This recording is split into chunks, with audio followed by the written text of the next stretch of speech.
Hello everyone, my name is Bradley. I'm here with the Pacific Northwest Medical Group team.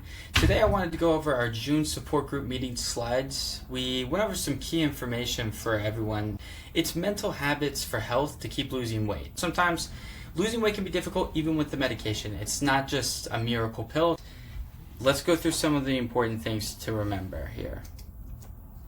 What we will cover: visualization for your goals and implementation, some patience and compounding effects, and the social aspect of weight loss and boundaries. Functional imagery training. The University of Plymouth went to a couple different college students, a pretty big group, one that wanted to lose weight and one that wanted to lose weight and was willing to do the FIT, or the functional imagery training, that they wanted to test. So there was one group who, they just went through their lives, they wanted to lose weight. They were just people who had their own goals and were going through the process themselves. This was recorded over 6 months. They got to wait before and they got to wait after. They didn't track the intermediate progress, but the end results will still be pretty clear on why this is important. To do this, you close your eyes, you breathe slowly, you picture how you would feel have you lost all the weight that you want to. You picture how you would look. Slow down, get to a mentally quiet space, and allow yourself some deep imagination about your goals, as well as some relaxation. Well, what are the results? Those who vividly picture their goal intentionally lose 5 times more weight than the average person. This is the FIT study of University of Plymouth. Those who visualize their goals have clearer plans to succeed. They also keep the weight off better. Deep imagination itself is really relaxing. That's something that most of our patients really need, is the permission to just sit down and relax. When your body's stressed out, it does want to hold on to weight. Your body does not know that we've evolved enough to have computers. It still thinks that you're in the jungle.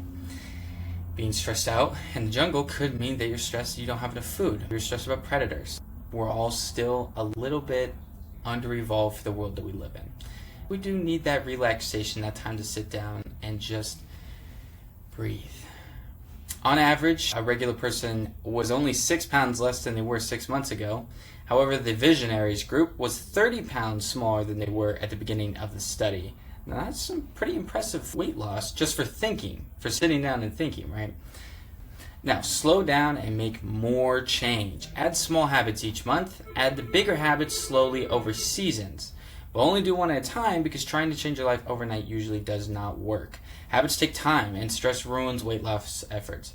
For some examples of small habits you can improve this month, you could have an extra serving of lean meats once a week or once a day, depending on how much you like steak, chicken, fish. Add a piece of fruit to your daily diet. That could help with your fiber goals. I know a lot of patients aren't recording how much fiber they're getting. It's more of a feeling in their stomach, literally. Let's try to get a little bit more fruit and a little bit more veggies for everyone. Practice your visualization. We just went over how important that could be. That could be the habit that you change this month. But I don't want you to try to do all 3, and I definitely don't want you to start to do these next ones all at once. Starting to go to the gym twice a week. It's time intensive, it's a commitment, it takes a lot of energy, and it can be painful and embarrassing at first. I want you to start by going once a week, twice a week, slowly build into a routine over the course of 3 or 4 months. If you miss a week, that's okay. It's part of your schedule. You're really slowly building into this. Cutting out processed foods. I know a lot of people have crave about trying to get seed oils out of their diet. They're trying to cut out all the ultra processed foods, the packaged meats. Do it slowly. Still give yourself the treats that you want, because if you try to change your whole diet, you'll find yourself doing so good, and then you cave in. You have an entire tub of Oreos ice cream. It's just unsustainable to change multiple habits at once. As you take out habits, you also have to replace them with new habits. It takes time to build those. Slow down and make more change. Changing your social circle, we'll talk about why that could be one of the goals that you want to do in a second. Now, taking on one step at a time is compounding effects. Tackling all your habits leads to setbacks. If you try to do one large push, weight loss is measured in weeks or months, not days.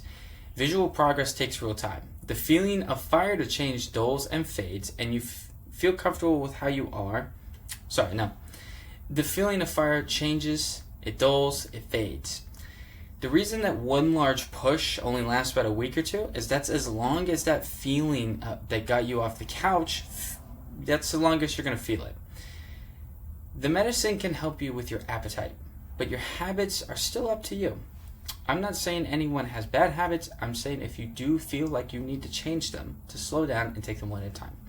Over the course of 6 months, you'll change nothing if you try to tackle them all at the same time. Realistically, I know there are rare cases where people make huge changes to their lives, but a lot of people fall back into old habits more often than not.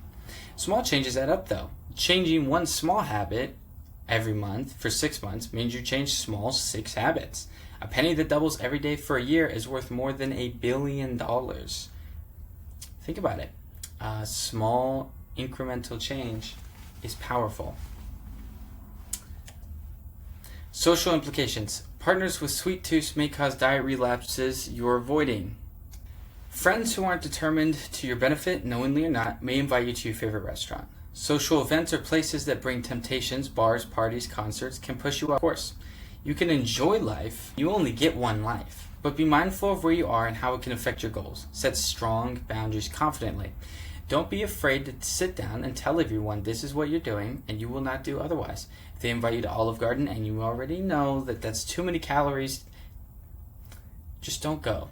And I know that can be hard for some people, but setting strong boundaries is a really great way to improve the quality of relationships that you're having, as well as hitting your goals.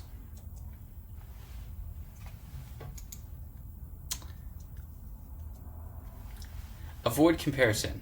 Forget about rich people, all the famous people you see on the medication. Do not worry about them. Do not try to gauge your success against your friends. Only compare yourself to yourself. If you're coming into the clinic once a month to gain the scans as we suggest, that and the before and after pictures are your best friend in this case. Those who avoid comparison lose more weight long term. There are multiple studies looking into that. You have to love yourself. You have to allow yourself the time to relax, allow yourself the time to make small changes, and allow yourself the time to get to where you're going. It's not a race to lose weight. You put it on slowly. You can take it off slowly, and you will hit your goals. We all believe in you. Thank you guys. Take care.